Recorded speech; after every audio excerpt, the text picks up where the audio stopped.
Ridiculous. Ridiculous, but I bet it was for a significant amount of money. Still ridiculous. Yeah, but fun.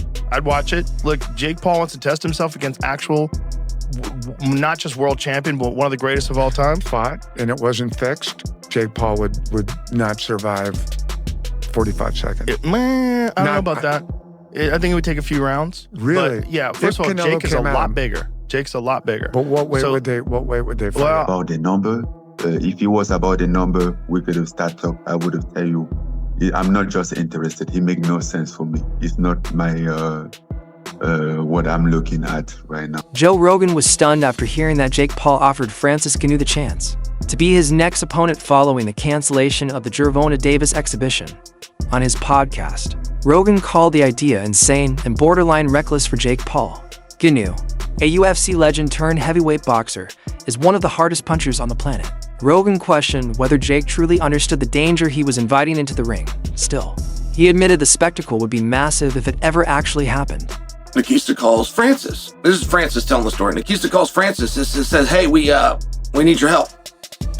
We need an opponent for Jake. Tank is out." And Francis says, "All right." And Francis says, "Well, how can I help you?" Nikista says, "Well, we're looking at an opponent for Jake. Tank Davis is out." And Francis says, "All right, but specifically, how can I help you?" Nikista takes a third swing at the bat. He says, "Well, we need an opponent. We need a boxer. We need a partner. We need somebody to fight Jake. Tank is out." And Francis asks him again. After Jake Paul's fight with Gervonta Davis collapsed due to legal allegations surrounding Davis, Jake's team immediately searched for a replacement. Shockingly, one of the biggest names floated was none other than Francis Ngannou, the former UFC heavyweight champion whose power, size, and global reputation make him one of the most feared strikers in combat sports. Saga, I think the fight is going to be completely canceled and rescheduled, and now we have potential opponent names and some people being ruled out coming into today. This is not a joke. It was said by Mike Coppinger and others that the #1 candidate to replace Tank Davis in a Jake Paul fight, probably on a different date, was going to be Francis Ngannou. What the f? But we have an update on that and other potential names that Jake could fight. Again, I think on a separate date, and why I think the Jake and Tank fight is completely off. No more, maybe, no more. We don't think it'll. Michael Bisping weighed in, highlighting the absurd size difference between Jake Paul and Ngannou. He pointed out that Jake went from preparing for Gervonta Davis, a small lightweight, to potentially facing Ngannou, a 260-pound powerhouse. Bisping said the leap in size, strength, and danger isn't just a mismatch. It's a complete jump into opposite universes of physicality. Tyson, who's 58, Anderson Silva, who was way past his prime, people like Nate Diaz, who were way smaller. Gervonta Davis really did take the piss. I mean, that was just the craziest shout ever. To go from fighting Gervonta Davis, way smaller, to now boxing Francis Ngannou. I mean, listen, if he does it, fair play. But I just call #1 bullshit on this brother, because I don't see this happening. No. This is #1 bullshit. I just don't believe it. I don't believe it at all. Nate Diaz, yeah, 100%. I mean, he beat him once already.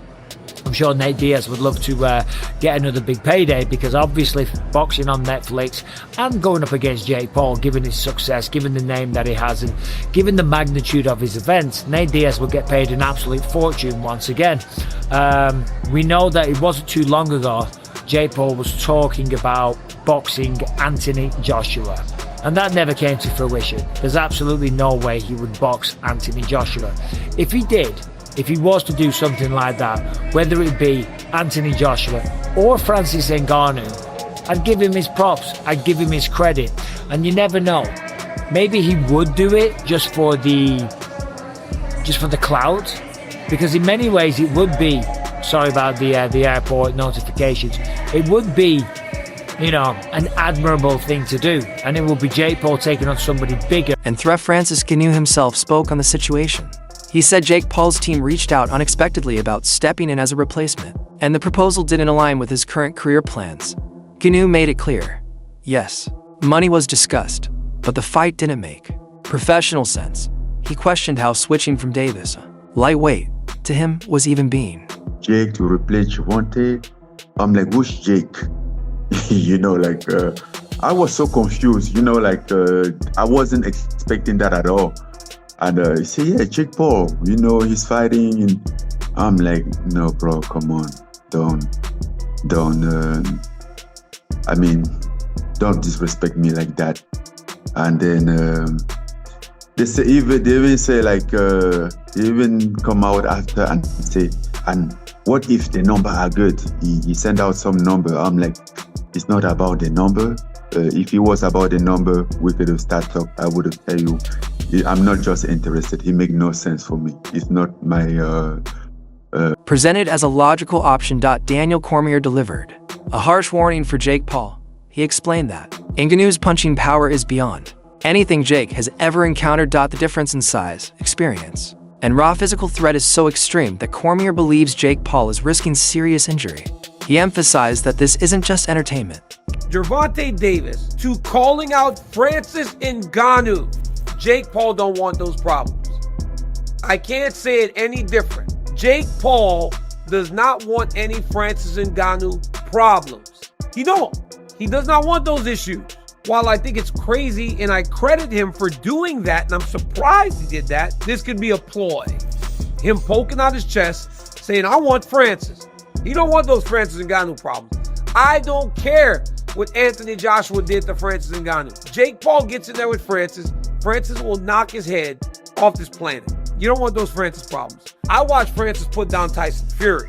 Sure, Anthony Joshua beat him. But even if Jake got power, I don't think he got power to be dealing with Francis. Ngannou is a real heavyweight who can change a man's life with one punch. Cormier continued, questioning Jake Paul's motives. He suggested Jake is chasing attention, not competition, and warned that Jake severely underestimates what it means to face a true heavyweight striker. In MMA, Ngannou's power was terrifying.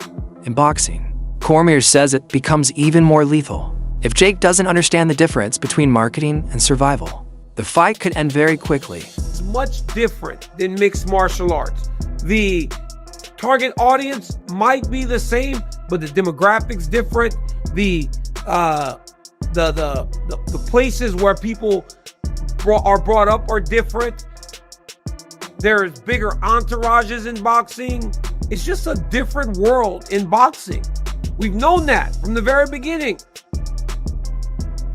We know that Gervonta Davis was not going to just play to Jake Paul's rules. I still don't know exactly why this thing is falling apart, but it is falling apart bad. It is bursting at the seams. We are almost exactly where we should have never started. This should have never gotten started, but it did. But we are almost now exactly where we need to be. Analysts across the sport have also called the idea a huge risk. Jake Paul was preparing for a lightweight exhibition, not a heavyweight monster. Ngannou noted that joining on such short notice doesn't benefit him or his career. Some analysts compare the idea to Tyson Fury versus Ngannou, where Fury, the heavyweight champion, struggled badly and was even dropped. They argue if Fury barely survived Ngannou's power, what chance does Jake Paul realistically have? Slightly different. But this is the kind of one situation where you're kind of 10 days out, 2 weeks out from a fight, whenever they first got wind of this problem. This is the kind of situation where it would be possible that Jake Paul and Nikita Badarian and MVP, who are very, very shrewd people, this is the one occasion where they might end up making a mistake, taking someone at short notice who they shouldn't take. Because there'd be a whole raft of people putting their hand up for it, wouldn't they? Thinking, I'll take him at short notice. I'll make out that I've been sitting on a beach, eating and drinking for the last 6 months. But anything just to get in there with him. And then on the night, I'm gonna knock his head off. There'll be loads of people putting their hand up for this, and you'd have to be incredibly careful about who you took at short notice, because for it to have any kind of meaning, you would need to take a decent opponent at short notice, because obviously they're up against it because it's short notice. You couldn't take some barely warm body at short notice, because that would be even worse than giving them full notice. So this is the one area, the one situation in which it would be easy for them to make a mistake, but they don't make mistakes with things like this. They just don't. So yeah, I'm not surprised that they haven't been tempted into, somebody. Ngannou, that'd be a mistake.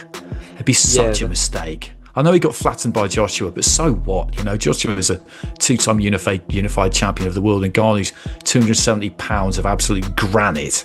That would have been a terrible, terrible mistake if they'd given him the fight. And he dropped, people. I know, my opinion, Tyson Fury won that fight with Ngannou. Chael Sonnen reacted with a mix of humor and concern. He said the fight wouldn't be competitive. It would simply test how much punishment Jake could absorb. Before the end, Sonnen reminded fans that Ngannou dropped Tyson Fury with a single clean punch. If a giant like Fury struggled, Sonnen says the idea that Jake Paul could handle those same punches is completely unrealistic. Observers also believe Jake Paul's promotional magic is starting to fade, unlike his previous opponents, who were closer to his size and skill level.